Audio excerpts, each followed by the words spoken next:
Halo guys, kembali lagi dengan saya Kalima Sada dari Akademi Kripto. Di modul kali ini kita akan membahas mengenai Crypto Self Custody bagian pertama. Tutorial menyimpan aset kripto kalian secara aman. Jadi sebelum video ini dimulai, nothing I say is financial advice. Di video kali ini saya juga akan mendemonstrasikan cara untuk melakukan self custody menggunakan cold wallet, juga menggunakan hot wallet. Dan kita tidak terafiliasi sama sekali, juga tidak endorse atau promosi terhadap berbagai platform atau hardware atau software yang akan kita gunakan di modul kali ini. Jadi teman-teman harus memahami bahwa cryptocurrency merupakan aset yang memiliki risiko yang sangat tinggi. Pertama, ini saya ingin menekankan ke teman-teman bahwa menyimpan itu lebih penting daripada membeli dan juga memiliki aset. Karena percuma kalau kita merasa kita udah membeli, tapi kita gagal di bagian menyimpannya. Sama aja teman-teman itu asetnya bukan milik kalian. Karena di keadaan yang seperti saat ini ya, keamanan cyber itu adalah hal yang sangat rentah ya. Ada besar sekali potensi hacking, kemudian cyber attack yang mana aset digital ya, saya bilangnya aset digital, teman-teman ini bisa diambil dengan mudah. Kalau teman-teman punya di rumah ya aset ya, emas batangan atau uang tunai dan lain sebagainya, itu butuh yang namanya physical threat. Ya teman-teman diancam, dirampok rumahnya. Tapi kalau di kripto ini mungkin tidak seperti itu ya. Tapi kalau teman-teman salah menyimpan aset teman-teman, ya itu bisa hilang. Itulah mengapa sangat penting ya teman-teman untuk belajar yang namanya self custody. Karena kalau kita ini lihat ya data dari Chainalysis, di sini ditunjukkan ya bahwa selama tahun 2024 aja ya, bayangkan dalam waktu 1 tahun aja, pencurian aset kripto itu mencapai 2,2 billion US dollar. Yang mana kalau kita rupiahkan ya lebih ya dari 30 triliun rupiah. Dan 90% aset kripto yang sudah dicuri itu tidak bisa kembali.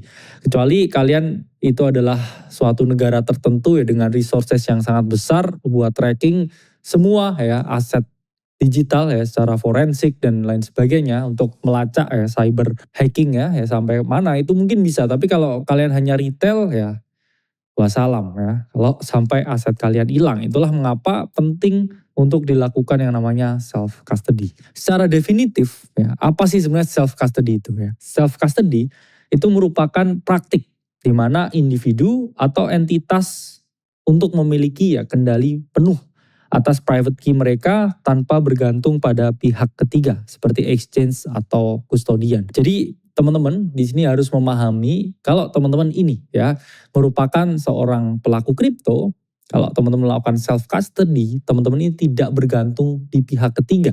Apa contohnya pihak ketiga? Ya mungkin exchange, mungkin custodian dan juga penyimpan aset digital yang lain. Tapi kita yang ngomongin yang paling mudah itu adalah exchange. Ketika teman-teman menggunakan Indodax, ketika teman-teman menggunakan Thrift, menggunakan toko kripto, menggunakan Pintu dan lain sebagainya atau exchange-exchange yang lain. Not your keys, not your coin ya. Teman-teman tidak memegang seed phrase-nya ya, teman-teman juga tidak memegang private key-nya. Jadi itu seakan-akan milik kalian. Tapi selama itu tidak ditransfer di dompet kripto kalian pribadi, itu kalian tidak melakukan yang namanya self custody dan kalian menitipkan aset kalian ke orang lain. Amit-amit kalau sampai exchange-nya meledak atau kena serangan hack dan kemudian bangkrut, you will lose your money, you will lose your crypto. Jadi kamu tidak akan memiliki hak kripto itu 100% kalau kamu tidak melakukan yang namanya self custody. Ada beberapa hal mengapa self custody itu penting. Pertama adalah kebebasan mandiri. Nggak ada orang yang suka bergantung dengan orang lain. Ketika kita memegang aset kita sendiri, berarti kita mandiri. Kita bertanggung jawab atas aset yang kita miliki. Kedua, kita memegang kontrol penuh. Bukan di exchange ya yang bisa kehilangan asetnya, tapi di kita sendiri. Tapi kontrol penuh juga ada disadvantage-nya ya. Kamu berarti harus benar-benar tahu gimana caranya menyimpan. Karena kendalinya di kamu, kontrolnya di kamu. Kalau kamu sampai kenapa-napa ya lupa taruh misalkan seed phrase-nya, kemudian terkompromis sendiri, yaitu kamu juga bisa kehilangan aset yang kamu miliki. Dan ketiga, bebas risiko pihak ketiga. Kita udah tahu banyak sekali exchange itu yang bankrupt ya, dan gak ada exchange yang bertahan dalam jangka waktu yang sangat lama nih ya. Itulah mengapa sangat penting teman-teman untuk melakukan yang namanya self custody. Ini sejarah singkat ya mengenai self custody, di mana awalnya itu adalah era perbankan tradisional ya, di era dari ya tahun 60-an ya sampai 2000-an awal. Itu kita mengenal yang namanya perbankan. Kita titip duit kita di bank, kita nggak punya akses. Kemudian di 2008 muncul Bitcoin, ya peer-to-peer system yang mana di situ memungkinkan kita ini tidak membutuhkan pihak ketiga untuk menyimpan aset kita. Kita sendiri yang menyimpan aset kita. Dan kemudian ya meledaknya FTX di 2022 itu menyadarkan kita semua, a wake up call bahwa self custody itu merupakan hal yang paling penting dan harus dilakukan ketika kalian menyimpan aset kalian dalam jumlah yang sangat besar di kripto.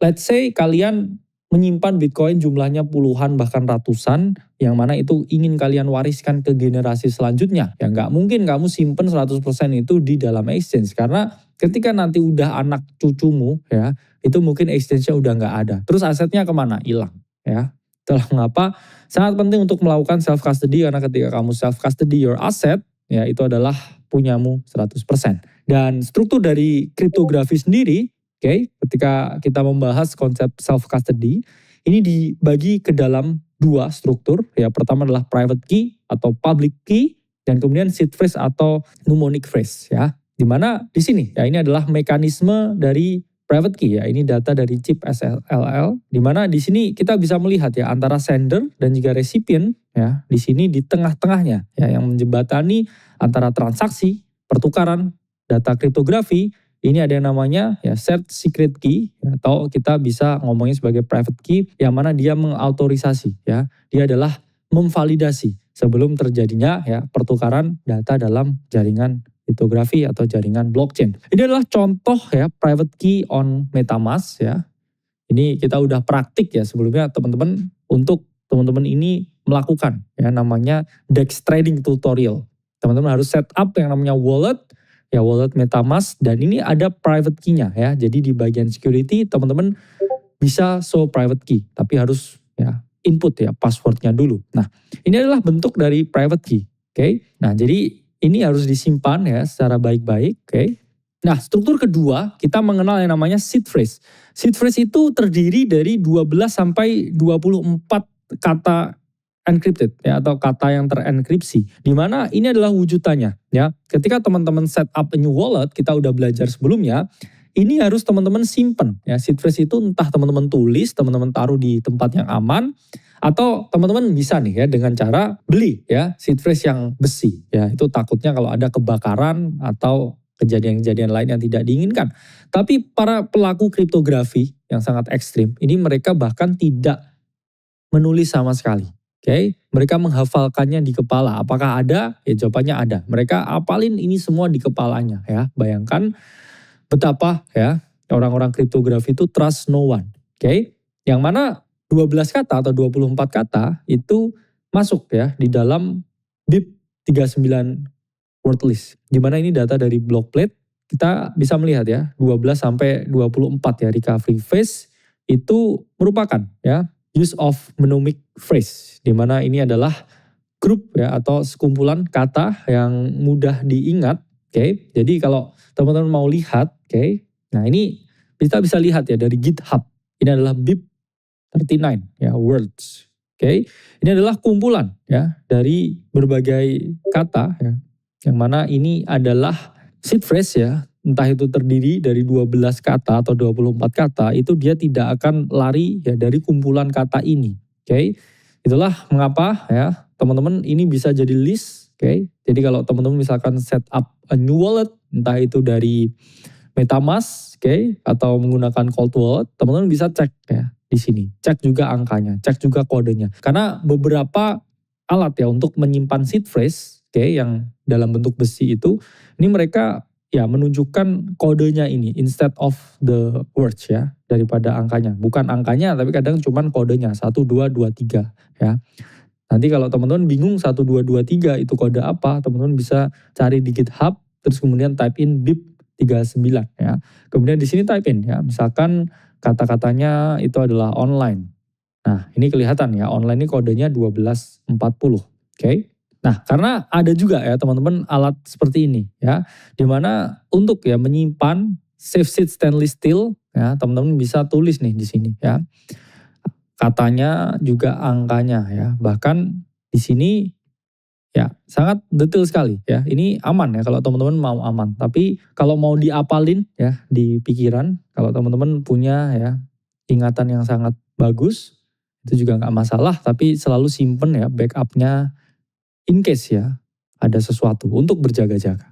Nah ini pun perbedaannya dari public key, ya private key dan juga seed phrase ya. Public key di sini sifatnya ya lebih banyak, oke. Private key ya untuk kodenya lebih sedikit dan juga seed phrase itu 12 sampai 24 kata. Sementara wallet address itu adalah alamat ya wallet kita yang mana kita gunakan ya untuk mengirim aset, oke.